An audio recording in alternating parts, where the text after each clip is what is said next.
Well, good evening, everybody. Welcome inside the studio. Chad Rosemite here with you on this Victoria Day long weekend. Happy Victoria Day, everybody. As Mark said off the top, hopefully you were one of the many that poured in here to the facilities on Saturday, not only to see the great racing action we had and everything that took place on track, but then, of course, the fantastic fireworks show.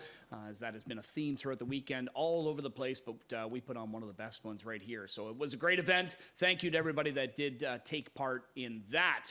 Now, we do have an additional change that we do want to get you caught up with. There was another missing chart line before we get into our handicapping tonight. It was in race number 6, and it regards to Fluid, who is actually coming to the same race as My Gelato. This was on May the 15th. It was that nominators of 1 or 8,500 lifetime.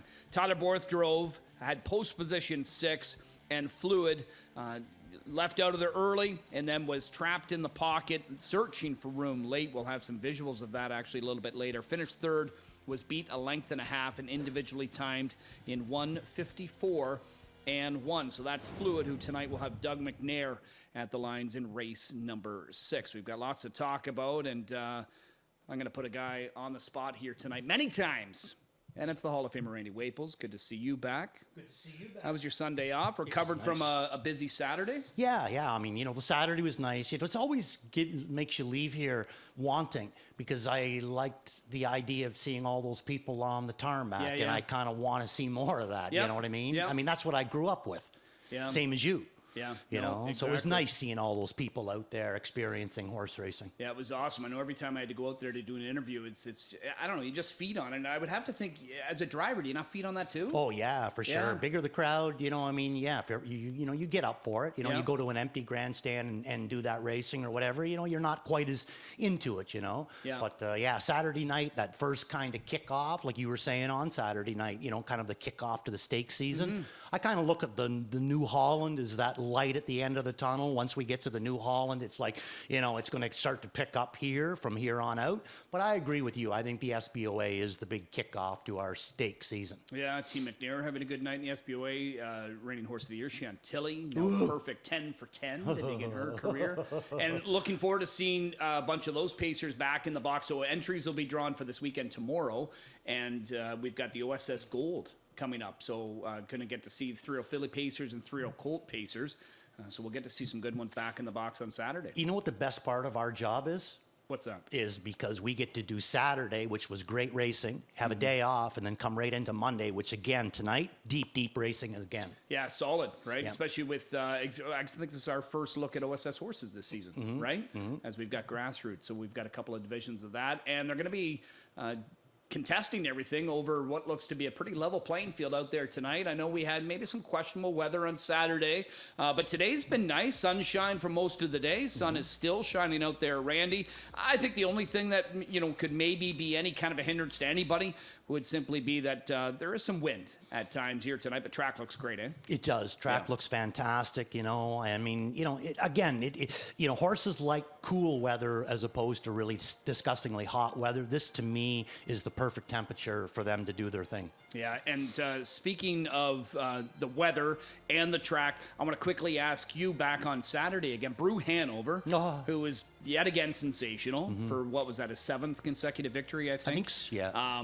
But 49 on it was a wettish night, it was a cool night, and a windy night, especially in the stretch. How impressive was that? Yeah, if he'd have went in 51 or if he'd have went in 47, it would have been the same. It was the body language that he was putting on at the end of it. I mean, he's getting better.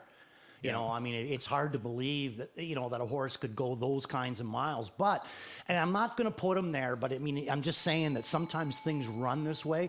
We watch Bulldog Hanover go like about 7 or 8 starts and get stronger each time. I'm kind of seeing the same thing with Brew right now. Every once in a while it looks like, hey, something, maybe we can beat him next week. Maybe we can find a horse that's live in here, then get up on his back and, and he's got more go. And the other big thing is, too, you notice very little of that drifting anymore. Exactly. Last couple of weeks. Yeah. Right? Like he's getting better each time they race him. And scary. I mean, sooner or later. I hear that he's staying here for now. Oh, wow. Yeah, it's not like he's heading back. So, we're going to have a pretty deep group, and some others will be joining the fray, too, I think, in the coming weeks. When producer Luke does that dinging of the bell, I keep thinking it's dinner. It's that dinner bell, right? It gets me Yeah, excited. But anyways, what it means is on to the next thing, Rosema. Get moving. Okay, so let's get into replays. We've got a bunch to dial up. As mentioned tonight, we've got OSS Grassroots. We've got a great preferred trout we're going to be talking about as well. And we've got a pop-up series fun. It's just a real nice 12-pack. And with the 12 races, of course, you've got 3 pick fives. Did you put together 3 pick All fives? 3. Look at you. Look at me go, Stir amigo. over it. God, you make me look bad. And we got we got a pick 6. We get lots of wagering. Yeah. Lots of wagering, and Chad. And a huge high five. Yes. Continues to grow. Okay, so here's the first division of the Grassroots. Leg 1 for the thrill pacing fillies. 8 of them here.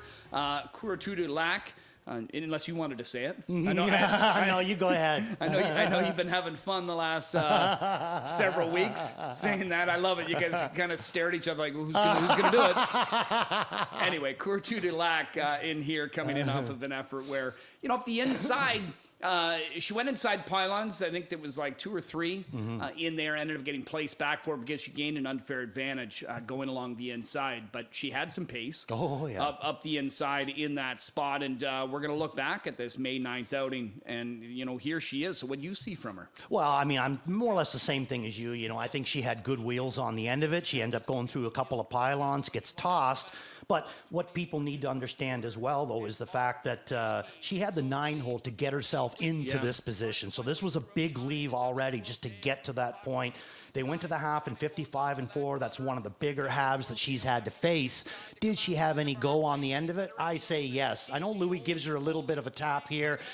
Maybe she wasn't just, raging with the pace on the end of it there, but I still say that she raced very, very well just to get into that position. Still have some go on the end of it. She went off as favorite 3 starts in a row in that spring series, and then now making the start in non-winners of 2. I thought it was a really, really good one. She went off at 20-1 in that non-winners of 2. I say that she's going to be a lot less in this first Grassroots of the year. Yeah, nice inside spot for her to work from here tonight, too. But we have 2 replays. Yeah, got another one. And actually, speaking of 2, we got this one that we're going to show twice, right? We'll show it for another race because a couple of them are coming out of this race with what we label a troubled trip. So My Gelato, let's play it out. My Gelato, like I said, we got a couple in this one too as well. So here's Bobby sitting third on the rail, and you can tell by his body language there is some go right here. But she's going to be, kept into this position till the end of it. So she ends up finishing 4th, beating 2 1/4 overall mile of 54-2. But you can see at this point, Bobby still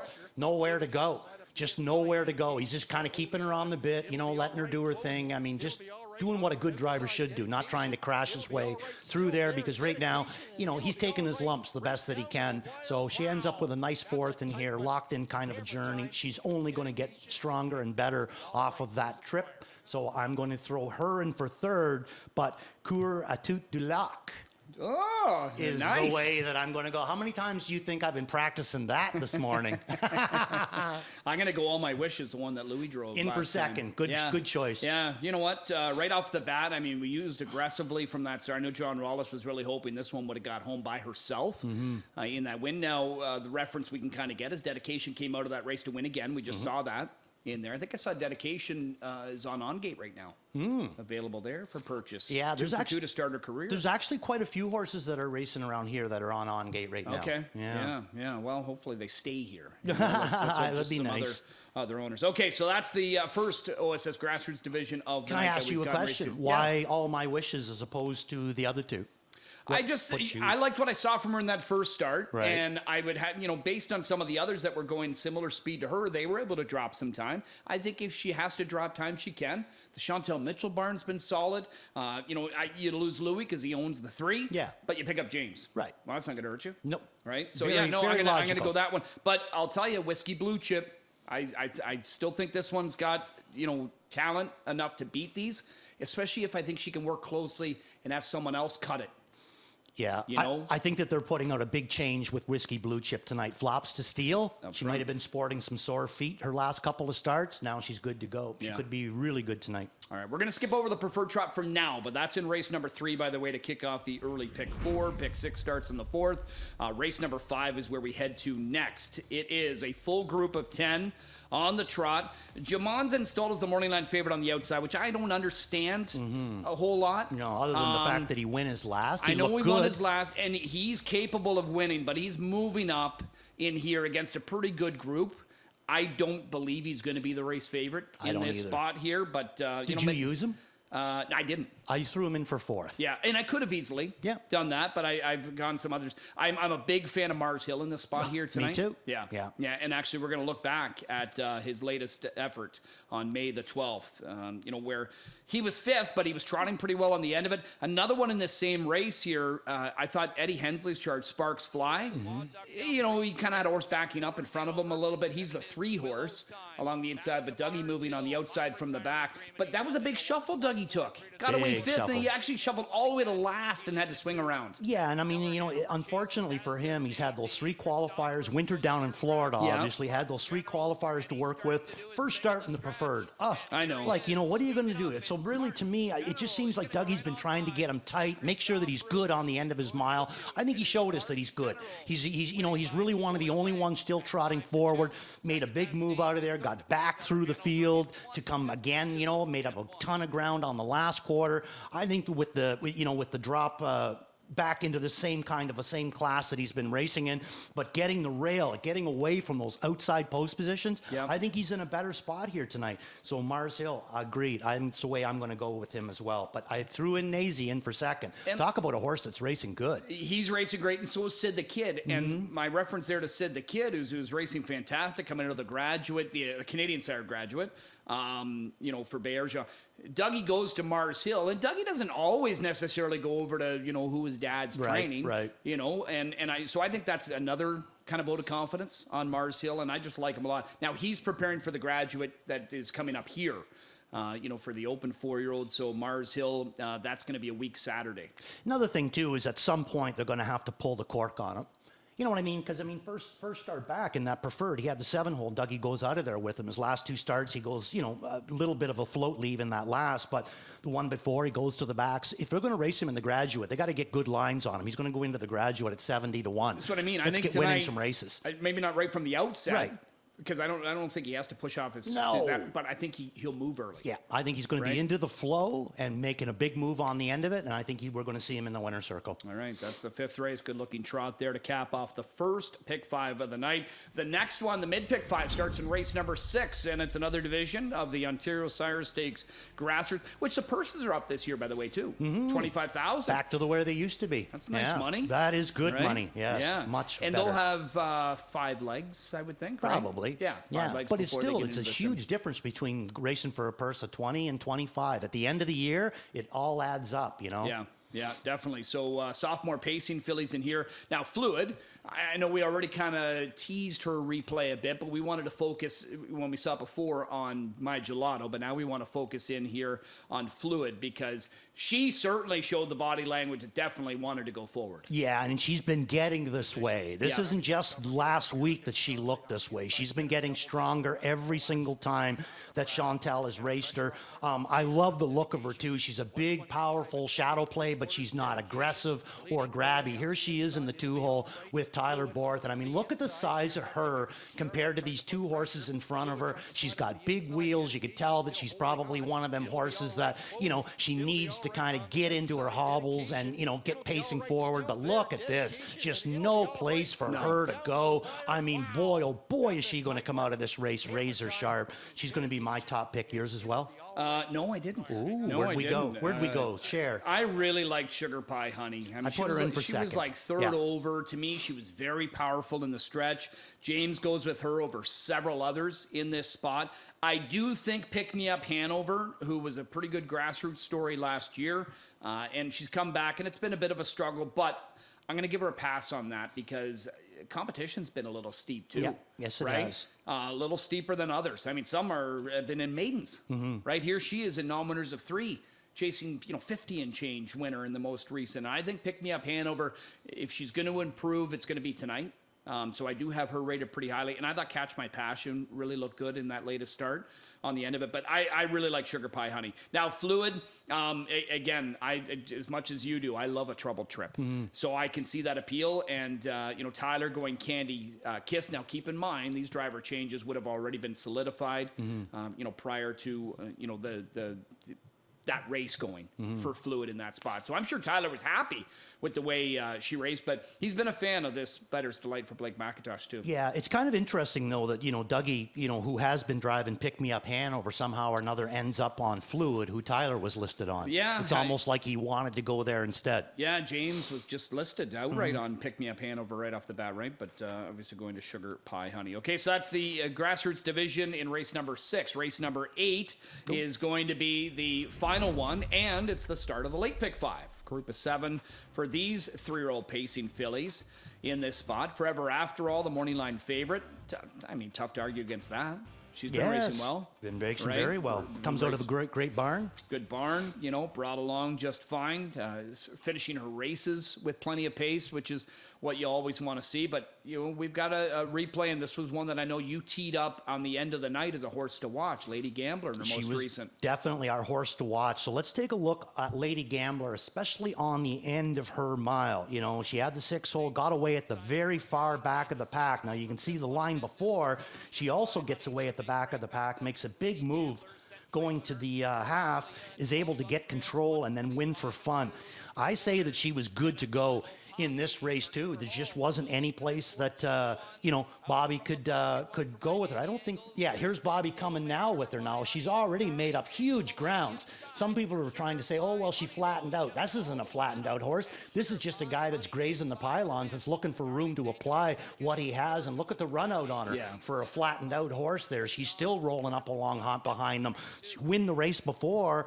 There's not a whole lot about her that I don't like. And if anybody that follows the show a lot will know that Bettor's Delight's one of my most favorite breeds. And then you bring into the fact that she's out of a Western Ideal mare. That's like one of my favorite crosses of all time too. So I think Lady Gambler coming in here very, very good, ready to put in a big effort for McClure and Matt Dupuis. And she's going to be my top pick. But Forever After All, I got her in for second. Yeah, I like Tall Dark Lady. Opportunity knocks. She was in gold last year. I get it. She's Wrigley bred, right? Here's another Jim Averett. What we seen Saturday night. Yeah, exactly. And Tall Dark Lady, very well bred. Didn't work out for her last year. It didn't work out really for anybody in the OSS Golds. If your name wasn't Chantilly, I know some others stashed away some good money, but she was obviously, the queen of the division. So Tall Dark Lady, right off the bat, gets an easier opportunity, in my opinion. I thought she raced pretty good from the 10-hole. Left out of there. She ended up fighting through in between horses. Charlotte Station came out of that race to win in 52 and a piece. And that's a Captain Treacherous, so now you're up against, outside of OSS horses. I do want to ask you quickly, though, 7 Marlene's Legacy. Now, here's one that had really struggled throughout her career so far, early on, but then comes here, goes to Flamborough, and gets really lit up early. It was a slow back half, but she wins. What can that do for a horse? Did you watch the race? I did. Okay. I watched it live. Yeah. That was on Juravinsky Lim night. Yeah, but she's at the half in 55, and she goes a mile in 55 race, basically. Yeah. Basically, what it was Louis went out of there with her, and in my opinion, whoever was parking her shouldn't have been parking her. Okay. They were like 35 or 40 to 1. There was just really no reason for it. So they sting him, and he backs it down as best as he can. The thing that you take from it is the fact that, she did come a back half in 59 and 3, but it was the way that she did it. He could have easily started her back up again. She was an easy winner. Wasn't a tiredness. No, and he just let her be. She was probably tired, but not to the point where she was stressed out tired. Okay. There was still some movement on the end of it for her, and he just kind of more or less laid off because I just don't think he expected the driver that was parking her to park her, which none of us really did. She went off as less than 2 to 1. Big move out of there to get up alongside of the horse before they were even out of the first turn, and that for whatever reason, the fellow in front wanted to take her right past the quarter pole. So that's kind of what happened. But she was good on the end of it. But I still think that Lady Gambler and the 2-horse Forever After All have a bit of an advantage on her. Okay, that's the 8th race, 3rd division of the OSS Grassroots for those sophomore pacing fillies. We've got a pop-up series final in race 9 to start the final pick 4 of the night. A group of 7 will line up in here. Market Banker, who, last year won 2 of 18, has already won 2 starts this year, 2 of the last 3. Safe to say, Team Christopher, and he's looked good out there too physically. They're just doing a great job with him right now. You ever see like a stable that has more horses that can fire so hard on the end of their mile? whether it's Spartan General or now Market Banker or some of those other ones that he's had over his career, Chris, you know what I mean? Like these things can hum on the end of it. And this is another one, you know, you can see by his lines. Like last week, he gets away 8th from the 3-hole. It really looks like he's, you know, struggling, you know, to get himself into that kind of a race. There was no struggle. He just keeps feeding him into the race. And then at the end of it, wow, can this guy ever throw it down on the end? So again, look at this spot. You know, it looks to me like the action's up near the front. No one's really strung that bad. James is, you know, first up at this point with, I think that's Shadrach. It's definitely an Amanda Riley horse. You can tell with all the blue and that, but he still isn't stressed. And here comes Chris, you know, right from last and comes around him. And again, you know, deep in the lane when everybody should be getting tired, here comes this guy with a huge kick on the end of it. Now the 6-horse also coming, also coming big. That's a valuable miss, I think, who I got in for second. She had to wait before she could swing out to where she could go forward. And the thing with her is she's doing this, doing this each week a little bit more and a little bit more. Again, another horse that seems like fluid, that seems like each time they raced her, she gets a little stronger and a little stronger. And like you said, he had to swing her out, stop her, let Chris get by him, and then fire her back up again, and she still moved forward. So I got her in for second. I could see, you know, something happening there. Market Banker at one time, he really wasn't that trustworthy. He'd show just as many breaks as clean lines, but for whatever reason, they got him good right now, and he's going to be my top pick in here. It's just hard for me to think of anybody else in this race that could hold that kick off. Yeah, and you guys spoke to Trevor during Livewire about valuable. He was really happy with her. Yeah, very. I would be too. I mean, each week she gets a little better, you know? Yeah. Now, Chris, one thing that I've always enjoyed about him and respected about him as a driver. Now, we know, you know, this probably comes a little more with experience too, but he's been like this for a long time. He doesn't panic. Never. You know, I mean, Never here you are, panic. you're sitting with one of the top, and you're at the back, but I mean, they're going 55 to the half. Yeah. He knows they're coming back to him. Yeah. Right? Yeah. And he just doesn't panic. Never ever panics. He's cool Chris, no doubt about that. Don't anybody out there tell him I said that, but that's who he is, cool Chris. Yeah, breaking. Randy's talking highly about Chris Christoforou. Okay, over to race number 10 we go next. We've got a group of 9 in this spot. It's a bottom level condition. Numbers of 3,000 last 5. PL Ozzy's going to be the morning line favorite on the drop down. And, you know, this is a horse that we know when he's on his game, he can do very good things at not just this level, but, you know, the level he was just at and above there. It's his third back. I know you were talking, without speaking to the connections, that maybe it was a loose track that was maybe throwing him off a little bit, but whatever it may be, he's back on a weekly rotation here. Yeah, I think that the track, in my opinion, the track was a little bit too loose for his liking. You know what I mean? And he's a horse that's just came back off of a layoff. He's gone some good miles, but he's not crack and fit yet. They're not usually crack and fit till they've got about 5 or 6 starts into them. You know, that's when they're really ready to show you what they got. So in my opinion, it was kind of a bad situation. He was on a deep track. He was in the 2-hole. James was trying to, you know, keep him up close. And, you know, the horse was starting to tire a little bit. So his gait, to me, I thought he was going to make this mistake a little earlier than he did. I think a lot of the reason why he stayed where he was going was because of James. But at this point, you can see him starting to lose that stride. He's starting to swim in the hobbles, and now he finally rolls onto a break. James automatically takes him down to the inside. There's going to be no issue. He's going to hit back because he's going slow enough now that the hobbles are back. You know, he needed that, and they're going to move him back out onto the track and take it from there. To me, he doesn't look like a horse that's lame or anything like that. I just think myself that it was a bit of a deep track. He was chasing some fast fractions. You know, he was in the 2-hole there at the 3/4 and 122 and 4, Chad. Yeah. It was just, to me, I think it was just a little bit too much. I mean, you know, he's had 2 qualifiers to go by. He was at the 3/4 in 27 and 2. 3/4 in 124 and 4. First start back, 125 and 1. Second start back on a deep track, 122-4. I think it was just a little bit too much at that point. But I think he's going to come in here with the drop down, middle of the gate. I don't think Louis needs to really put him up close to the front. I think he can race him from off the pace, just on the class, the fact that he's came down in class. I don't think that'll be the approach, though. Yeah. I think he goes down the road. He could. He could do it, and he'll win that way, too. Whoever, you know what I Yeah. mean? Either way, I say he's the best horse in this race, and I look at him as a single. Yeah, big back half from Gravitational. He's maybe getting back into shape. Another drop down for him could be a factor. I've got him in for the exact. Race number 11 is where we go to next, Randy. 18 to 24,000 claiming handicap for these Pacers. Barrington's got a couple in here, including one that just won in Kyle Zard. He's got Fresh Face and JJ Tommy from the outside. You've got Let's Get Rocked going back to Murner. Murner had him for one start. I think he was third with him. This is a horse that's generally pretty popular in the claiming game as well. Where'd you go? I went Let's Get Rocked. Let's Get Rocked. Yeah, that was, to me, that was a huge Gosh, mile. he can leave, can he? In the last one there, I mean, he's parked to the half and 55-1 off of a quarter and 26 flat. Like, he should be starting to get a little bit tired at this point, but he still, keeps coming forward in that May 12th race. So let's take a look at Let's Get Rocked and see. Are we sure that this is the right replay? Because the replay that I sent in was May the 12th, and he was, more or less. Yeah, this is him on the front. This is Let's Get Rocked on the front. Oh, you're right. Yeah. Okay, yeah, I'm looking at the wrong horse. My apologies, Luke. So I thought it was a good effort just to get to this spot. He should have been tired, in my opinion, more or less at the head of the lane. Here's where he finally starts to show, that he's starting to feel it. But still, he gets raced too big to lose. Right, and he gets beat a neck for it all. James McDonald.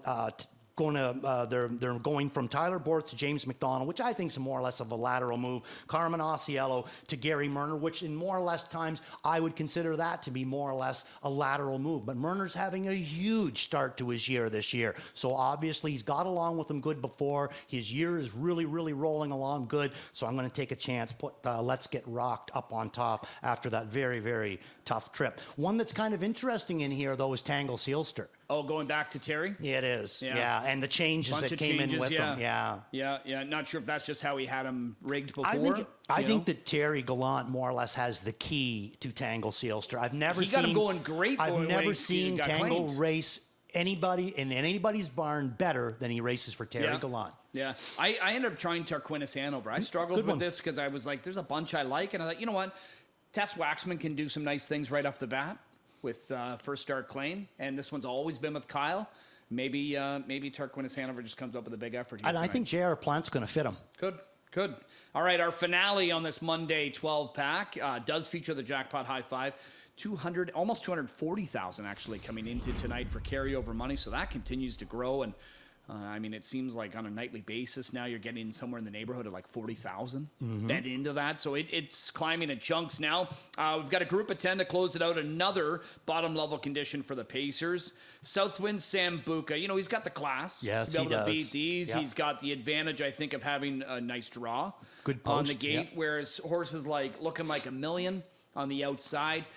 He hasn't shown any kind of gate speed in a while, but he has in the past. He's got to use some speed from out there to at least get spotted up, doesn't he? I think he can float it. Yeah. You know what I mean? I don't think he needs to be too close. I'm going to go to Looks Like a Million from the outside. I like him in here. I thought we'd maybe agree on the same pick here. Oh, no. Well, I went Showstop, by the way. Because I know you've used him. I've used him. I got him back in here for third. The thing that got me was the judge's scratch and the fact that he draws the rail. So, I do like him in here tonight. He's just so due. He is due, and he's a Captain Treacherous, obviously some nice breeding there. But hear me out on Looks Like a Million. So we're going to show you the replay of Looks Like a Million, but we're going to go back a couple of starts. Okay. We're going to go back to April the 28th when this was the last time that he raced in this class. His next two starts are going to be up in non-winners of 6,000. Now he's coming back to this class again. So let's take a look at this effort by Looks Like a Million. 8-horse in here, driven by Bobby McClure. Has a lot of ground to make up. Isn't going to get the victory done here, but I like the way that he did it on the end of his mile. And again, this is coming back to this class. So here's McClure, still sitting about second last right now at this point. But I can tell by Bobby's language, there's some horse there. He's looking for a little bit bit of room. Every time he finds it, he's able to shoot him back through again. Got to move him sideways to get around Eddie. But again, I thought it was not a bad effort. We've seen him come with big movement on the end of his miles before. It's been a little bit of time since we've seen Mike Nowitzki in the winner's circle. Okay. So I think that he's about due. I know he's got the 10 hole, but I'm looking at it as maybe jazzing up this price in the last race. I think if some of these other horses over race it, it could play into looks like a millions, big kick on the end of it, and that's where I'm going to go. Listen, it's the bottom level condition because they're horses that for the most part are struggling. Right. And I mean, how many in here are looking for the first of the year, right?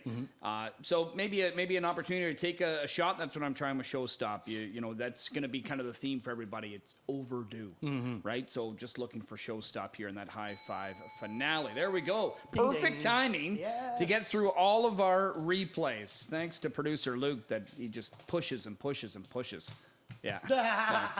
All right. I know you've done 3 Pick 5 tickets, but we're going to focus in on the early one because it's guaranteed at $75,000. In your opinion, where does the early one rank tonight as far as level of difficulty in relation to the other 2? I don't find really. I find the last one to be the toughest trickiest one. I found it. There's a couple of singles in all of them that I found, but well, you got a bunch here. Found that. So anyway, I'm in this first leg though. I'm going pretty deep for me, Chad. I mean, I'm using 2, 3, 4, 5, and 8 to try to get through this opening leg, and maybe there's a couple that I didn't use. Modelo Gold. I mean, I'm a little bit worried about him as well. But in race number 2, I'm going to go to the singles. Coureur de Lac will be my single in race number 2. Race number 3, I'm going to single Gaines Hanover. I think that'll be a lot of singles. Race 5, skipping ahead, I'm going to single Mars Hill also. And in race 4, I'm going to go the all button in here. And that's because I like Why Wouldn't You? But I could see just about anybody winning this race, especially now with Artie's Ideal out of it. Okay, all right. Like your cheeky little ticket there tonight. Good luck. And then we've got Randy's other ones that'll be up throughout the night as well. Let's talk stats. It's a Monday, so let's see what's been going on over the last few days here on our circuit in regards to the drivers and trainers. And drivers right now, I would have to think Doug McNair's got to be finding himself somewhere there. What did he end up having Saturday? 4? I think so. Yeah, I think it was 4. Yeah, 4 wins for him.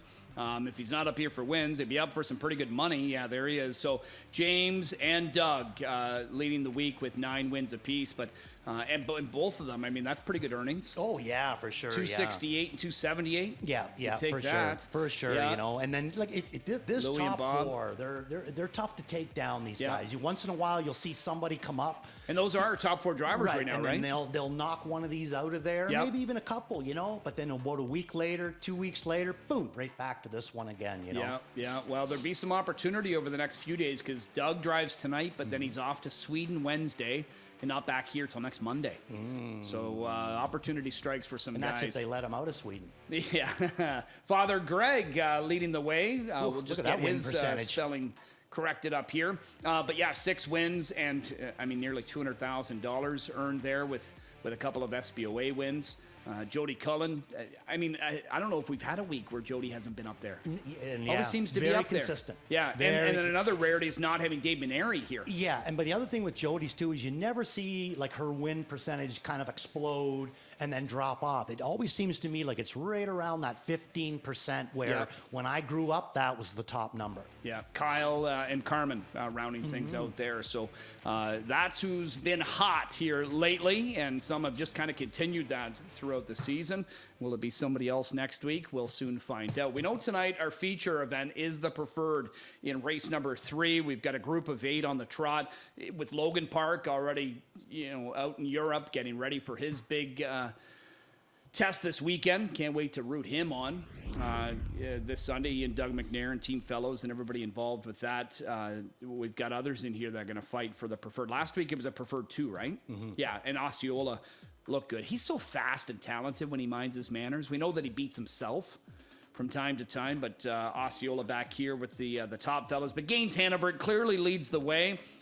Should be the favorite, but the one that we have to pay attention to, returning to the mix, Highland Kismet. Highland Kismet, back on the rotation. One of your favorites. Nice to see. Oh yeah, be nice to see him back going again. But just before we get to Highland Kismet, though, no, go ahead, producer Luke, throw this. Gaines Hanover, I mean, come on. Last quarter in 25-4, first quarter in 26-1, overall mile of 50-4, and you can't get the job done. Wow. Has this class ever changed in the last few years, because this was a winning effort. But here, Highland Kismet looking great out there for trainer Mark Etzel. He's going to come back in tonight, going to be wearing the hobbles. Did qualify the first time without him, did a chop. Now Mark decides, no, I'm going to put the hobbles on him. James picking him up for the first time. I threw him in for second, and I'll tell you, it was hard for me to do that because I'm a big fan of Osceola and Fashion Frenzy. Ghostly Casper, another one, but this Highland Kismet, I mean, we were very, very close to having a Hamiltonian champion with this guy here. So I'm going to go with him, throwing him in for the deuce. I put him on top right off the bat. And I know that hasn't been the theme, because look, we had what, It's a Love Thing return on Friday, ended up rallying to be second. Saturday night, we had Irvin Hanover back, Nijinsky back. Neither one of them were able to defeat Brew Hanover, but on more occasions than not, we would think some of those other ones would rate them maybe a little bit higher. Highland Kismet could be that way as well. The reason that I ended up saying I'm going to give him a shot here is because I've never seen, we see horses come back first start, and it's okay, we got to get a race underneath them. He just loves to race. Yeah. I've just never seen that from him. I've just never seen him go through the motions. Do you know what I mean? He just always races. But now, it's a tall order because he got Gaines Hanover, right? But I'm going to try Highland Kismet here tonight just to try and get a bit of a better price. Okay. First start back, you're just a butcher. Hey? Yeah. Just a butcher. Yeah. First start back. No freebies from Chad Roseman. I'm playing against the trends. That's what I'm doing. All right. On the weekend, outside of our SBOA stakes action, there were other stakes that were taking place elsewhere. This was the Arthur J. Cutler Memorial at the Meadowlands as they start to ramp up into some stakes in action as well. I know James and Paige McDonald were hoping for a better result with Hasty Bid. Didn't work out here, but the money man, Scott Zeron, Periculum, able to win in, I think this was his seasonal debut, if I'm not mistaken. I think he's 6. Okay. Yeah, God, he's got a big move. Yeah, that was his 6-year-old debut. 27-4, 51-4 for Melander and Scott Zeron. I'll tell you what, though, Lexus Cody was one that we've seen here. Obviously, he started out for Trevor Henry, but he's been great for the Burks. He went a monster trip. I mean, he was on the outside first up and still only got beat a neck. Looks like it was a windy night, too. You can see the wind, buffeting around Dave Little's hair there. Yeah, no, so big effort there from Periculum in that Cutler. Then last night at Flamborough Downs, not too far from here, it was their signature night, and it was the Charlie Juravinsky Memorial Cup. Travis Cullum was on the lead. He chopped the mile out, some good fractions, fought hard to the end, but Calico Jack Hanover, the favorite, who was able to win his elimination, he was just too much. Yeah, he was. He raced good. But I mean, take nothing away from Howlin' the Hills. He made a big effort there to get the job done, but this guy got the perfect trip. Louis gave him the perfect trip, and look at the size of this guy. I was noticing this going into the winner's circle last night. This is a tank. I mean, this is a very solid kind of a racehorse here. Sometimes with the Captain Treacherous, you get a lot of height. You don't necessarily get the body. This guy's tall, not overly tall, but you get the body with him as well. My goodness. Remember you and I talked about this guy last year. Yeah. He'd put in those big efforts as a 3-year-old now and again. And we said, looking forward to seeing this guy at 4. And he's like a what, $200,000 baby? Yeah, I think it was pretty expensive. Yeah. Seen a lot of Luke Blay in the winner's circle. We have lately. Yeah, yes, we have. I know he's hoping for more. Speaking of Louis and doing well at Flamborough, he actually won the Margaret Juravinsky Memorial for the Mares earlier with the odds on platinum for Doc Moore and Company on the front in 53. So congrats to Louis on a big night at the Dundas Oval. Plays of the night, right off the bat, you're going Gaslight Hall as your beat the favorite right now, offering 5-1. Yeah, Gaslight Hall, he's going back to James. James drove him in his last start there. I thought he raced fantastic for Billy, 2 down. He's raced great for James different times. I mean, he's got a big move on the end of it, if he's not overdone. So I'm going to try him in here. I know it's a bit of an ask, but I do think I'm going to catch a bit of a price at some point with him anyway. PL Robert G and right here Hanover might take a lot of support. Then in race number 4, I'm going to go Why Wouldn't You? Worth a look. Dave Brown's horse, I think that he's got a better draw draw to work with, got the 4-hole. Better company. I just like him. I think he's not a bad horse, you know, and he's going to come up with a big effort, and I want to be with him when he does. All in's going to be Lady Gambler, what I consider to be a kind of a bit of a troubled trip, but good movement on the end of it. And Waples Watch, you're going to stick around for race number 10. That's going to be PL Aussie dropping right down to the bottom. Yeah, I can't believe you'd wear a tie with mustard on it. Jeez. Oh, did I? Yeah. Where's your tie? Where's your tie? No. Yeah. No. Ties are for the birds. Here's my plays. I'm going to say all my wishes doubles up in race number 2. All in on Mars Hill in that 5th race as he prepares for the Graduate. I like another McNair teamster in Tall Dark Lady as a maiden breaker in the 8th. And Showstop in the finale as an upset prospect. That's going to be my lineup. Plays here from Garnet Barnsdale, Ghislain Paquette, and Kevin Plaucha. Pinch hitting for John Rollis in the DRF handicapping for tonight. John's in town here tonight, however, though, playing the action. Good luck to them. We'll see their picks throughout the night. We are getting close to kicking off this Monday 12-pack. Starts with the $75,000 guaranteed early pick 5. We'll talk more about that on the other side of the break. Stay with us.